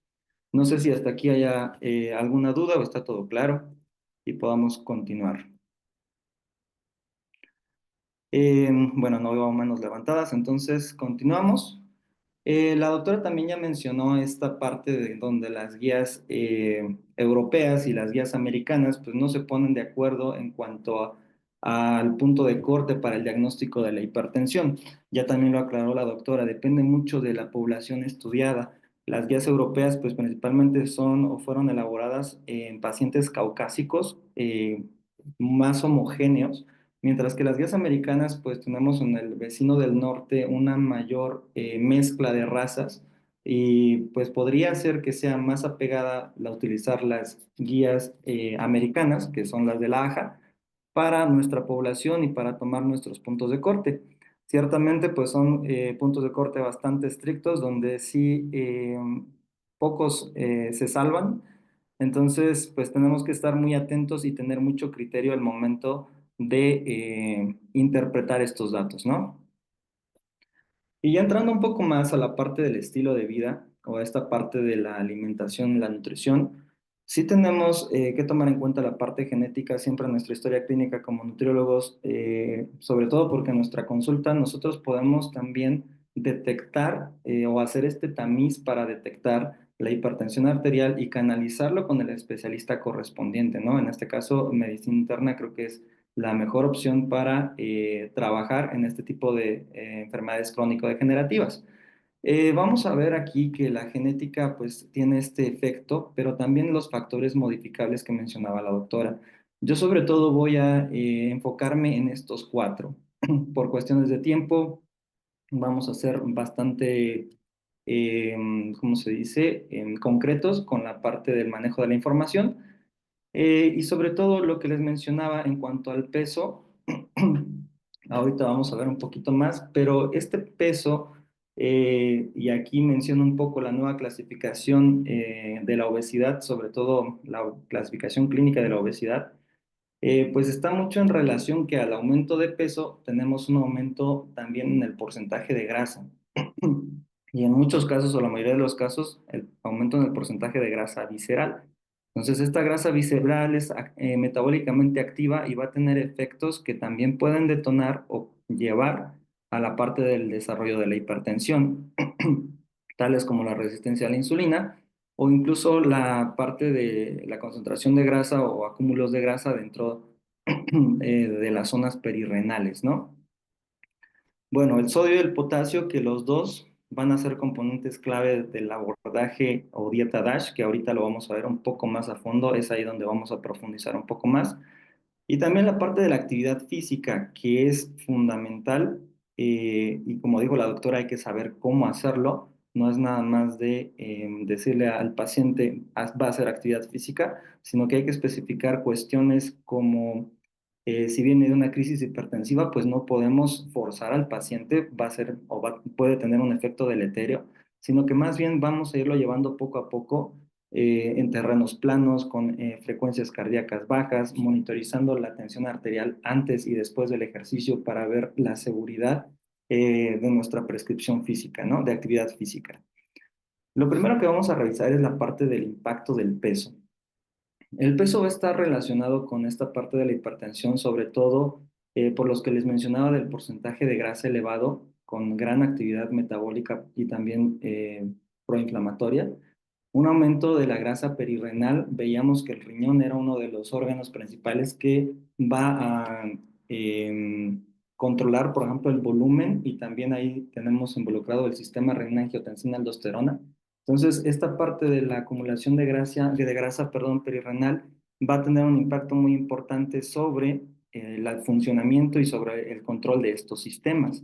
De igual manera, la elevada adiposidad pues, nos lleva a la resistencia a la insulina, que también va a provocar un daño endotelial y que ahí es donde hay un punto clave también en el desarrollo de la hipertensión. Cuando tenemos alteraciones en el endotelio vascular, bueno, ahí pues sobre todo con el óxido nítrico, por ejemplo, que es el principal vasodilatador, y las endotelinas que también contribuyen ya sea a la vasodilatación y vasoconstricción. Y eso que habíamos mencionado previamente como fundamentos básicos, ¿no? En el desarrollo de la hipertensión. También lo mencionaba la doctora, el SAOS o la sí, apnea obstructiva, perdón, es la principal causa de hipertensión secundaria y pues también la principal causa de la apnea va a ser la obesidad. Este exceso de peso pues va a provocar una dificultad en la ventilación mecánica y pues nos va a llevar a este síndrome de apnea obstructiva del sueño. Sobre todo, bueno, este síndrome pues va a afectar o va a intervenir con la parte de la hipertensión, activando la parte del sistema nervioso simpático y también contribuyendo a la disfunción endotelial. Y bueno, ¿qué nos dice la ciencia, la literatura? En este metaanálisis reciente vemos que hicieron una búsqueda en varias plataformas como PubMed, Embase, Scopus, ahí en el 2022, y lo que querían evaluar era el efecto de la pérdida de peso sobre los cambios en la presión arterial en pacientes que ya tenían sobrepeso u obesidad. Se lograron incluir 35 estudios que cumplieron los criterios de inclusión y se comparó la presión arterial sistólica y la diastólica antes y después de la pérdida de peso. Estos estudios hacían o tomaron en cuenta mediciones ya sea en consultorio o mediciones ambulatorias, sobre todo por tomar en consideración que en la parte de los consultorios podía haber el sesgo del síndrome de bata blanca, donde pudieran verse un poco más elevadas las cifras de tensión arterial. ¿Y qué fue lo que encontraron? Bueno, pues resulta que en sus mediciones encontraron que realmente con la pérdida de peso, aquí se basaban más que nada en el índice de masa corporal. Vemos que cuando el índice de masa corporal bajaba aproximadamente en 2.27 kilogramos sobre metro cuadrado, la presión arterial sistólica se redujo hasta un 5.7 milímetros de mercurio, prácticamente 6 milímetros de mercurio con la reducción de 2.27 kilogramos de metro cuadrado de IMC. De igual manera, la disminución de la presión arterial diastólica fue de 6. Bueno, más bien, perdón, aquí hablamos todavía de la sistólica, que vemos cómo fue mayor la reducción en la presión arterial sistólica cuando el IMC se redujo más.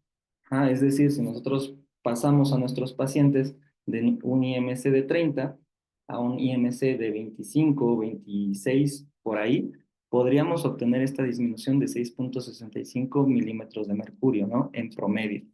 Entonces, de ahí la importancia de tomar en consideración la pérdida de peso como estrategia en el manejo y también en la prevención de la hipertensión arterial.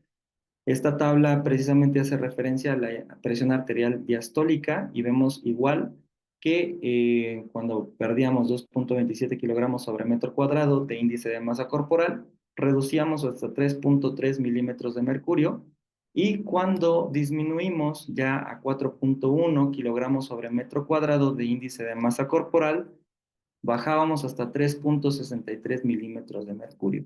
Entonces, ambas presiones, tanto la sistólica como la diastólica, sufrieron cambios en pro del mejoramiento del control de la tensión arterial.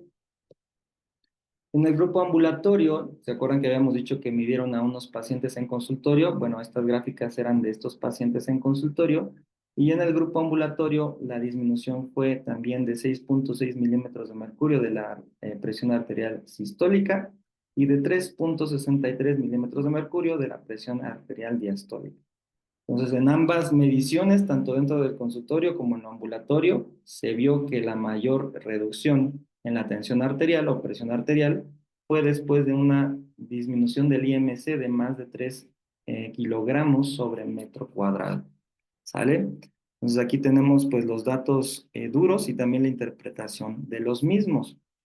Se concluyó entonces que después de la pérdida de peso, la presión arterial se redujo de manera significativa y que la mayor reducción de presión arterial se dio después de una reducción mayor a 3 kilogramos sobre metro cuadrado del índice de masa corporal.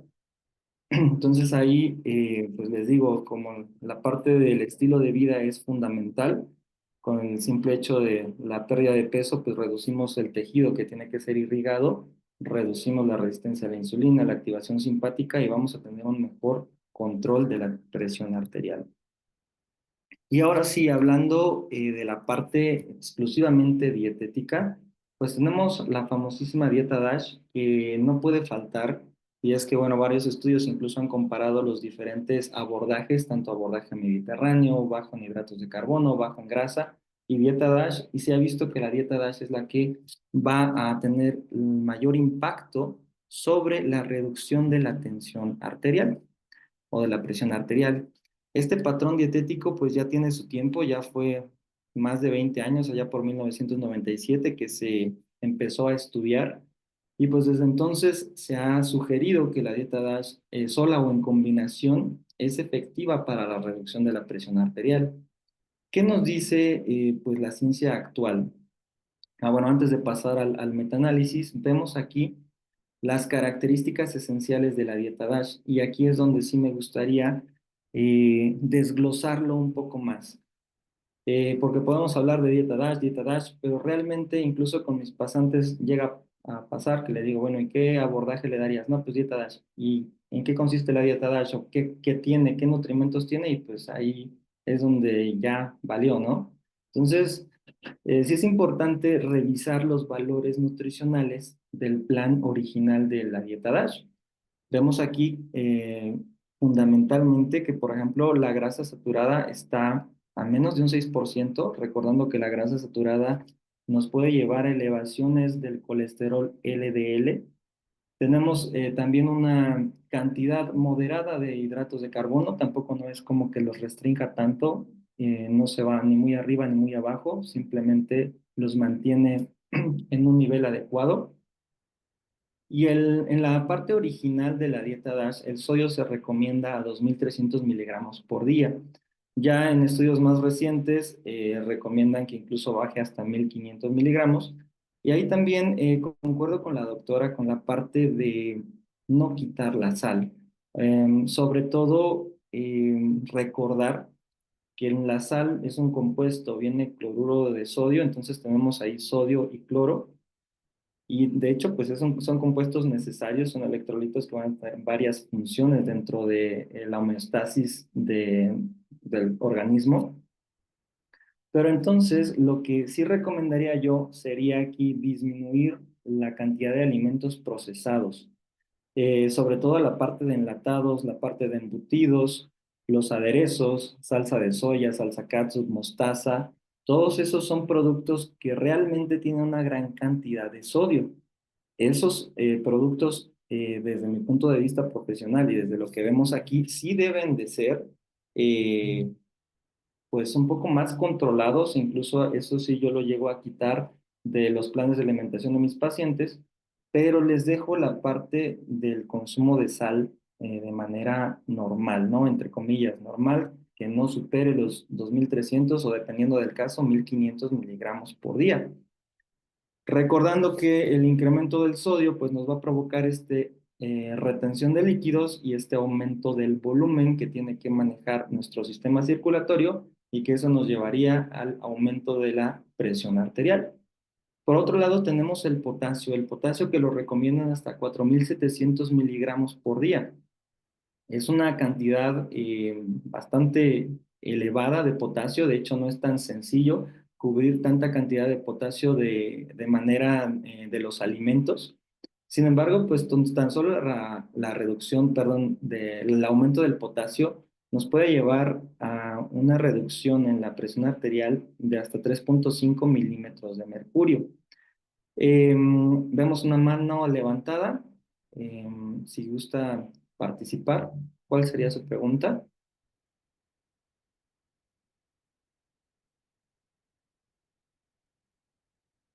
Mm,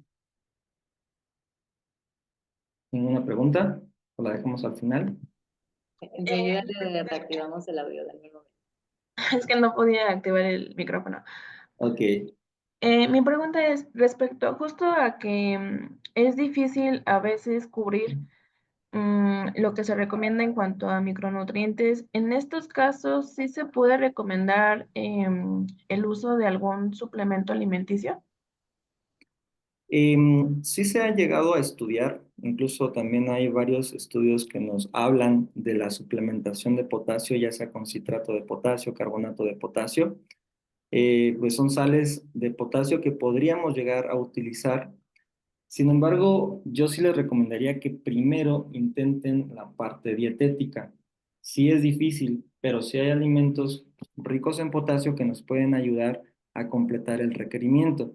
Pues tradicionalmente vemos o conocemos que el plátano, sin embargo, el plátano no es ni siquiera de los que más tienen fuentes de potasio, pero sí el jitomate, sí tenemos, por ejemplo, la naranja en gajos, sí tenemos el aguacate, tenemos nueces, tenemos varias oleaginosas que son muy ricas en potasio y que nos pudieran ayudar a alcanzar los niveles recomendados sin necesidad de utilizar el suplemento. Habrá pues algunos casos individualizados donde sí tengamos que suplementar, pero realmente yo sí les sugeriría que traten primero de utilizar la parte nutricional solo con alimentos y solo en casos especiales suplementar. ¿Quedó respondida la pregunta? Sí, en este caso yo creo que como nutriólogos tendríamos que, por ejemplo, crearle algún material al paciente para que de la lista, no sé si se maneja por, no sé, plan con equivalentes. Quizá yo Ujú. optaría, conforme lo que me acaba de mencionar, quizá mencionarle como una lista de, no sé, a lo mejor esas frutas o verduras tienen mayor cantidad de los minerales que queremos justamente destacar, ¿no? Probablemente de esa manera podríamos abordarlo. Exacto. Y sí es posible, o sea, de hecho, pues yo a veces lo hago en los planes de alimentación. A ti también hay que considerar que el beneficio del potasio se empieza a ver ya desde los 3,5 gramos por día, a veces sin necesidad de llegar hasta los 4,7 gramos, ¿no? Entonces, pues ya con que demos este aporte de 3.500 miligramos, vamos a empezar a ver este efecto de reducción de la presión arterial, ¿correcto? Sí, gracias. Muy bien. Vemos otra mano levantada. Jorge Navarro. Y buenas noches. ¿Sí me Sí, bueno. escucha? Sí, Sí. sí, adelante. Este, oh, la verdad te felicito por la ponencia que estás haciendo. Muchas Está gracias. muy bien proporcionada en todos los aspectos.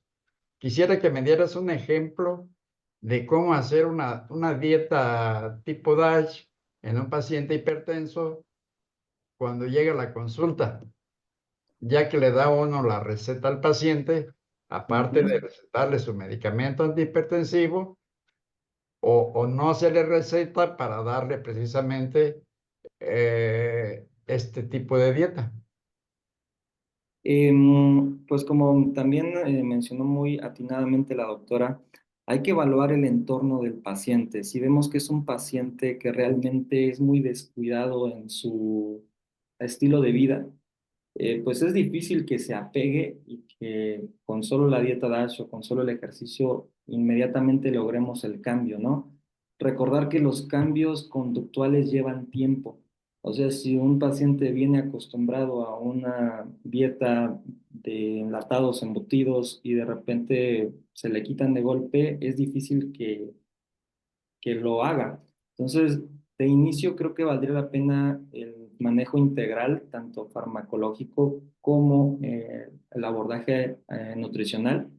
Y conforme vayamos viendo el control del paciente, ahora sí, ir evaluando la necesidad del fármaco antihipertensivo.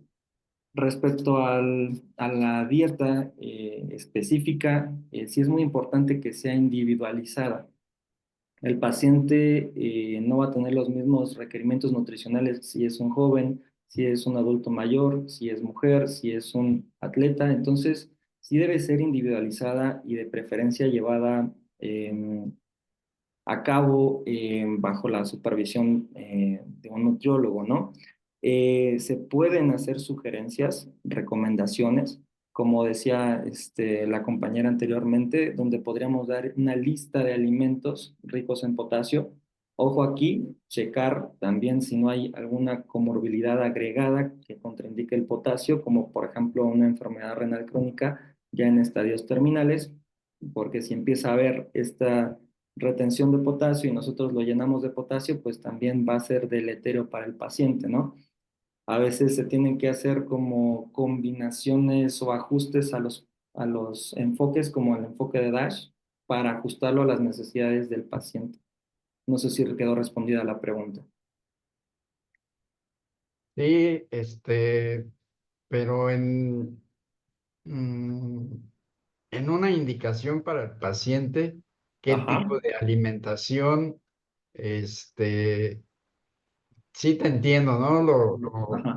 De la Ya alimentación que más se le debe de concreto, dar al paciente, pero así, para elaborarle una dieta a un paciente así en el consultorio para que va saliendo de consulta, pues la verdad que se pone difícil, ¿verdad? Pero un ejemplo así de una dieta rápida, individualizada, como debe de ser, pero que sea en el momento en el que está en la consulta. ahí sobre todo para lograr hacer eso, sí requerimos del conocimiento del aporte de los alimentos, ¿no? Por ejemplo, yo ya tengo en la mente cuáles son estos alimentos ricos en potasio. Yo le diría, va a consumir tantas porciones de verduras, tantas porciones de frutas, que son principalmente las mejores fuentes de potasio, y de oleaginosas, perdón, y ahí pues ponerlo, por ejemplo, darle, no sé, 12 mitades de nuez para cubrir las oleaginosas, darle las 4 porciones de verdura, pero es que si es un cálculo, se tiene que hacer el cálculo, nosotros como pues, nutriólogos hacemos el cálculo y diseñamos el menú. Entonces, es difícil como darle solo algo rápido que se ajuste exactamente a las características de la dieta DASH. Eh, Hay varias tablas que nos hablan de alimentos ricos en potasio, la papaya, melón chino, espinacas, y pues con que nosotros a lo mejor agreguemos esos alimentos ahí en nuestra receta, pues puede tener un impacto, pero realmente no lo estamos calculando de manera exacta, ¿no? Ya no sabemos si estamos cubriendo. La otra opción sería pues, la suplementación, ¿no? Dar a lo mejor el Corpotacin, que es el suplemento de potasio, pero también no es lo más recomendable suplementar. Sí, yo creo que ahí tendríamos que individualizar y no podríamos generalizar pues con ningún paciente. Así es. Bien, seguimos, Javi. Sí, muy bien.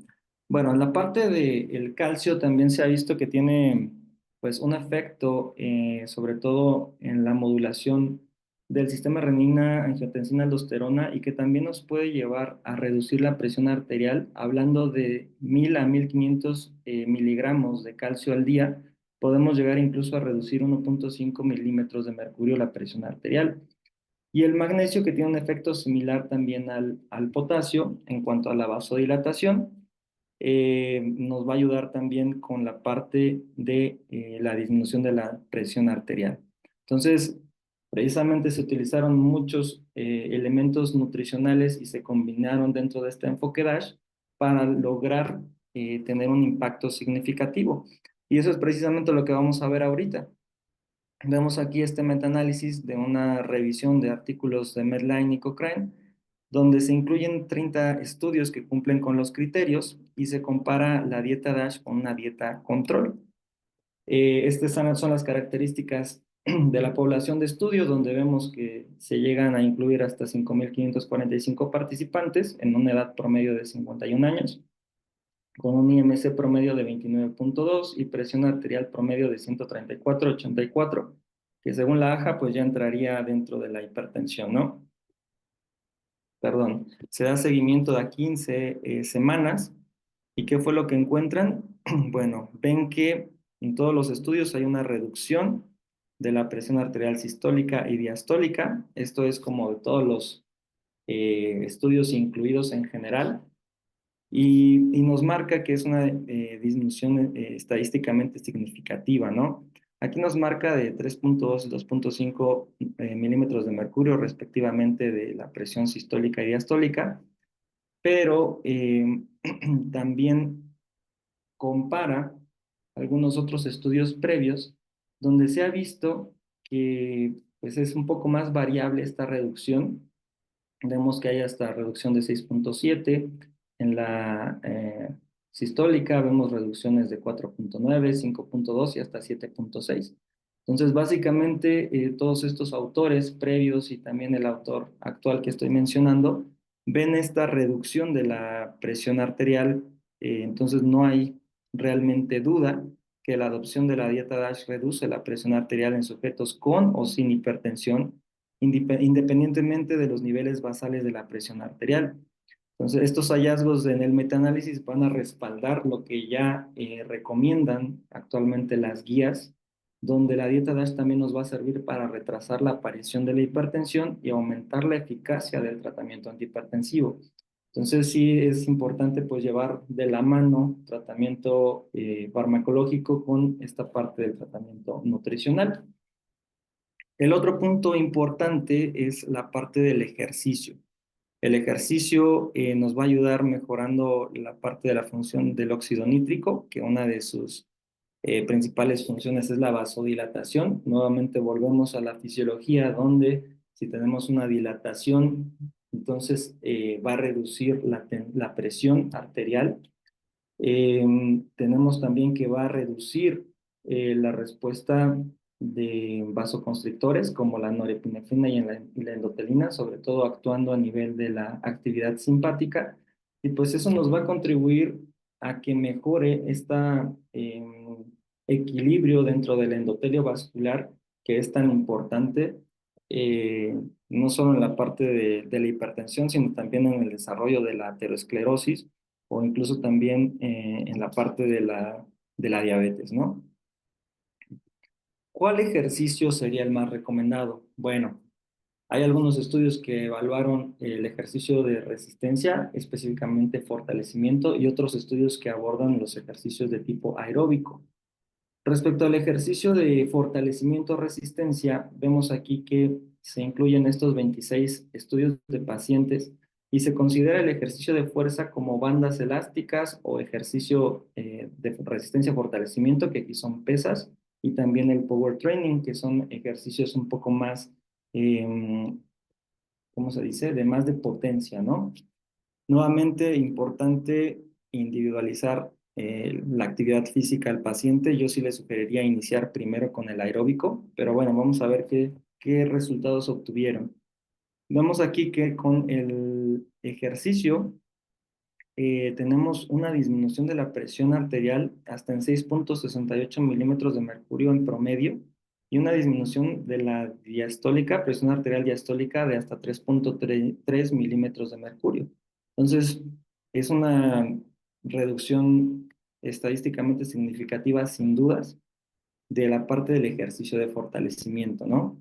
Este metaanálisis también hace una mención donde habla de que el ejercicio de pesas, que es el Traditional Resistance Training, junto con el Power Training, son los que más efecto tienen, más que, por ejemplo, el uso de las bandas de resistencia. Pero entre las pesas y el Power Training básicamente no hay diferencias estadísticamente significativas. Entonces, podemos usar ese tradicional, que en este caso pues hablaríamos del gimnasio. Nuevamente, individualizar la parte de la actividad física, pero sí es posible utilizarlo, ¿no? Y también otro punto importante que resaltan es la intensidad del ejercicio.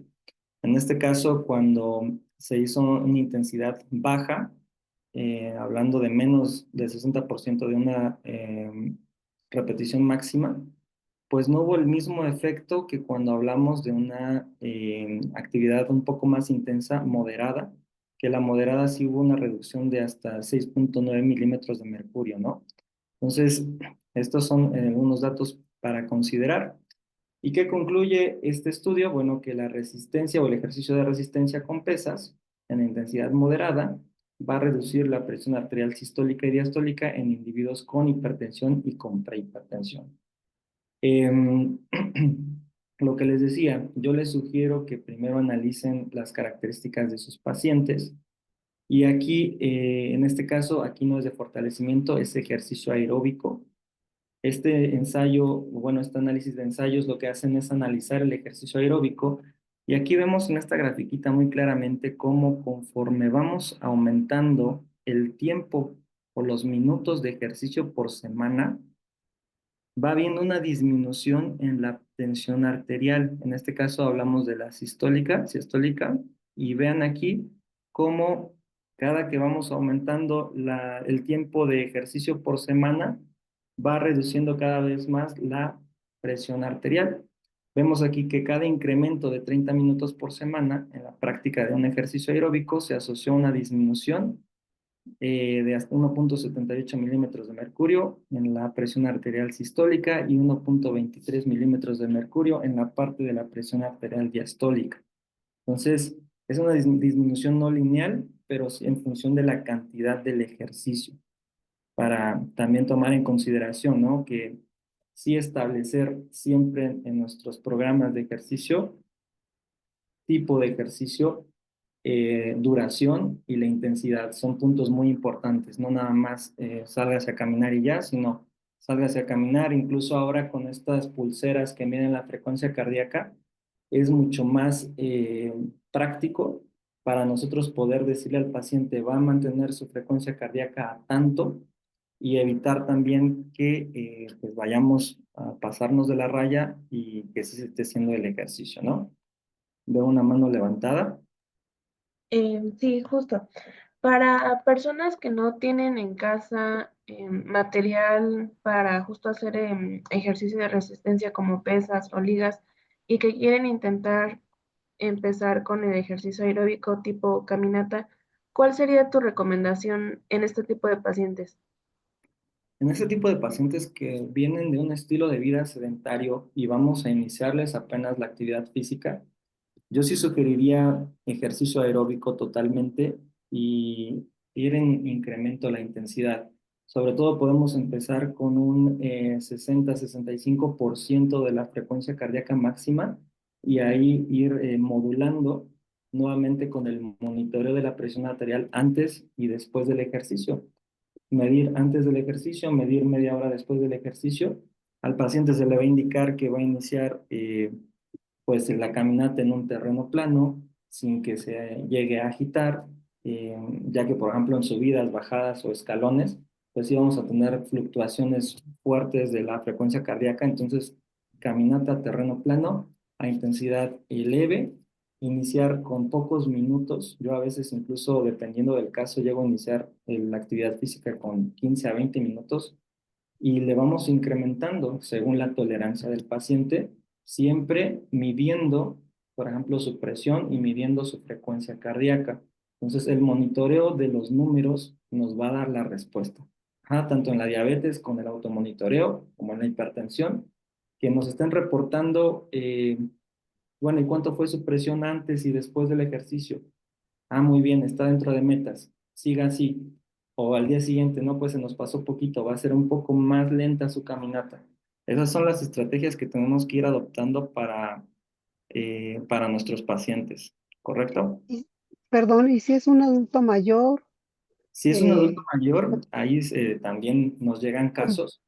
Eh, tengo uno, perdón, sí, tengo uno de 83 años con problema de cadera, casi no puede caminar y acaba de cursar con una serie de microinfartos y una presión elevadísima. No sé cómo ayudarlo con el tema del ejercicio. Perdón. Fíjate que en ese caso, realmente creo que ni médicos ni nutriólogos somos los expertos en la parte de activación física, pero sí podemos integrar al equipo multidisciplinario a la parte de rehabilitación. Probablemente la rehabilitación o la actividad física de este paciente va a ser más en cama o sentado, donde pues los fisioterapeutas tienen sus herramientas de movimientos, con sus bandas, con sus mancuernitas muy ligeras.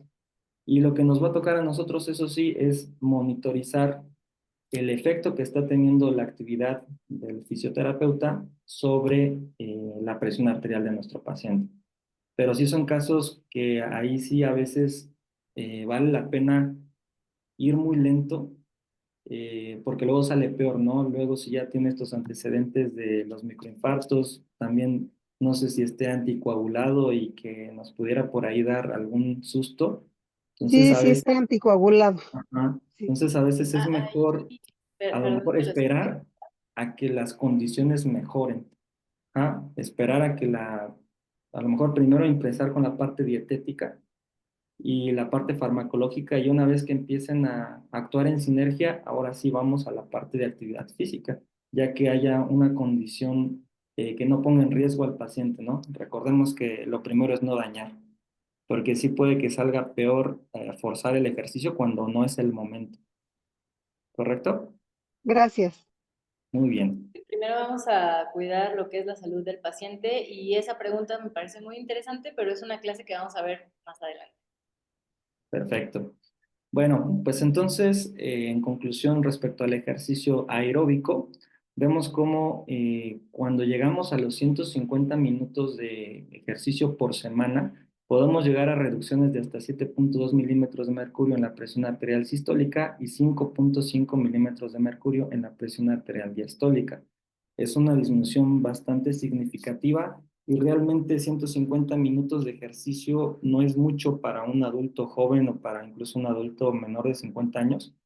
Eh, lo podemos hacer en 3 días de 50 minutos cada día, ¿no? Entonces, creo que es una meta bastante alcanzable, considerando que el ejercicio aeróbico va a incluir, por ejemplo, la caminata, va a incluir la bicicleta, que pudiera ser bicicleta fija, una mejor opción, y también la parte de la natación como principales ejercicios aeróbicos.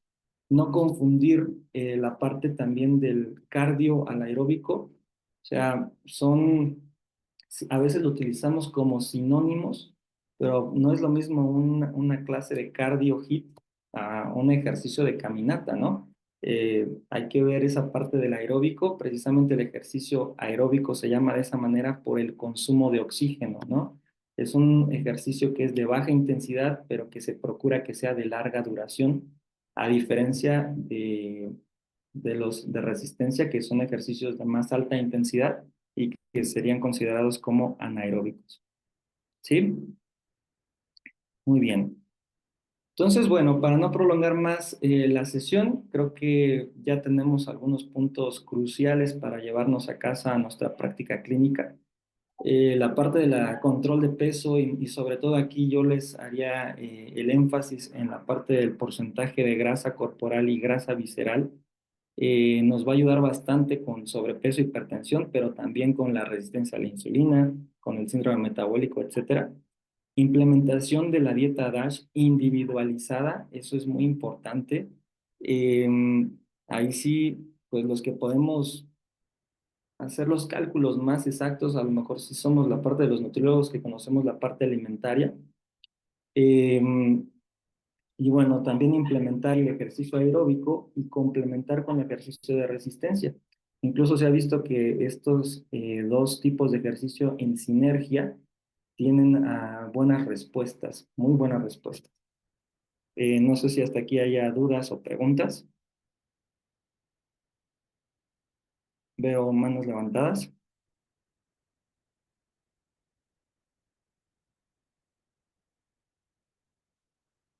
¿O es mi imaginación? Sí, a ver, Orlando.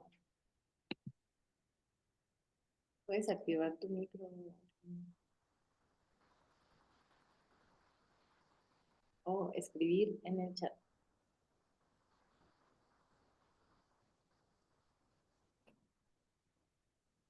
Tal vez tuvo un problema con su internet. ¿Alguien más? ¿Alguna pregunta? Pueden escribir en el chat o activar el micro. Buenas noches. Buenas noches. Sí, bueno, muchas gracias, muy buena, interesante la clase. Mi pregunta es la siguiente. Para esas personas que son hipertensas, pero que están controladas y que están haciendo ejercicio y están tomando la iniciativa o pensando en ingerir productos suplementarios como proteína, creatina, ¿cuál es su recomendación acerca del uso de ellos? ¿Se puede o no se puede o no se debe? Gracias. Sí, es muy buena pregunta, de hecho. La parte de la ingesta de proteína, por ejemplo, hasta la fecha sigue siendo un poco controvertido el uso de dietas hiperproteicas, sobre todo por los efectos que pudiera llegar a tener a niveles sistémicos, principalmente a nivel renal. considerando que pues la proteína aumenta, sobre todo la proteína de origen animal, aumenta la presión en la arteria aferente renal. Sin embargo, pues falta evidencia realmente si dentro de la dieta el paciente cubre su requerimiento de proteína, no es necesario suplementar. Solamente que en la dieta no cubriera el requerimiento de proteína, probablemente porque la actividad física ya es más demandante, podríamos considerar el uso de la proteína, pero calculado. Que nosotros lo digamos al paciente la cantidad exacta de proteína y también el tipo de proteína. No todas las proteínas tienen la misma calidad, entonces vale la pena analizar eso respecto a la proteína. En otros productos, por ejemplo, el famoso óxido nítrico, ese no estaría recomendado, a pesar de que parece lógico, pues es óxido nítrico y es un vasodilatador. Realmente los productos que se comercializan como óxido nítrico lo que contienen en su mayoría es cafeína. Entonces, realmente la cafeína va a tener pues, un efecto transitorio de elevación de la presión arterial y realmente no considero que sea, pues no es benéfico para el paciente, ¿no? Entonces, de hecho, ni siquiera hay grado de evidencia para el uso del óxido nítrico, me parece. Ahí, no sé, creo que Carla es la más experta en esa parte deportiva.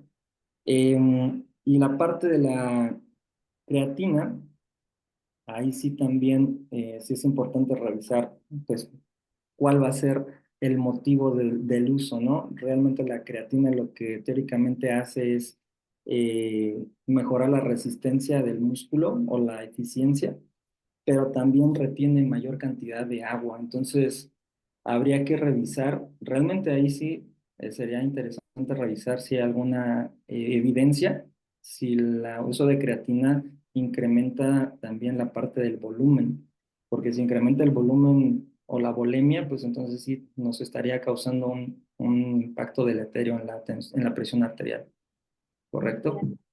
Pues ahí tendríamos que evaluar, yo siempre les digo a mis pacientes, si no son deportistas de alto rendimiento, no necesitan un suplemento. Y hay que evaluar el por qué queremos dar un suplemento. Acuérdense que el suplemento solamente es un plus. Puedo llegar a los objetivos que mi paciente quiere, obviamente cuidando la salud del paciente, que eso es lo primordial, antes que nada, pero el dar un suplemento, pues tendremos que evaluar realmente el por qué voy a dar un suplemento. Entonces, muchos piensan como que, con la creatina voy a subir masa muscular, cuando realmente tenemos que hacer un trabajo nosotros con el plan de alimentación, con el plan de entrenamiento y con un descanso adecuado. Pero no engrandecer tanto a los suplementos, sino primero pues a nuestro trabajo y hacerlo bien. Correcto. Muchas gracias, Carla. Un gusto. ¿Algo más que quieras comentar, Javi? No, pues creo que de mi parte sería todo. Igual nada más la parte del alcohol, que no lo incluí, pero que, por ejemplo, no dejarlo hacia el aire. La parte de una medida de alcohol se consideran como de 10 a 14 gramos, que vendrían siendo como 150 mililitros de vino tinto o como 330 mililitros de cerveza. Entonces también para que nuestros pacientes no se nos vayan a pasar de la raya. Una copita de vino tinto al día no estaría mal, pero ya no más de eso. Y hay que tener cuidado con eso. Ujú. Y pues creo que de mi parte sería todo. Muchísimas gracias, excelente ponencia. Y bueno, sé que ahí quedaron algunas otras dudas, pero bueno, se van a ir resolviendo. Igual nos pueden escribir en los chats, tienen nuestras redes sociales. Y pues muchas gracias, Javi, por aceptar esta invitación. De verdad es que es un gusto para nosotros el poder contar con tu participación. Y bueno, de igual forma se te hará llegar tu constancia. No, pues más bien gracias a ti por la invitación y pues aquí estamos para lo que se ocupa. ¿Sale? Muchas gracias.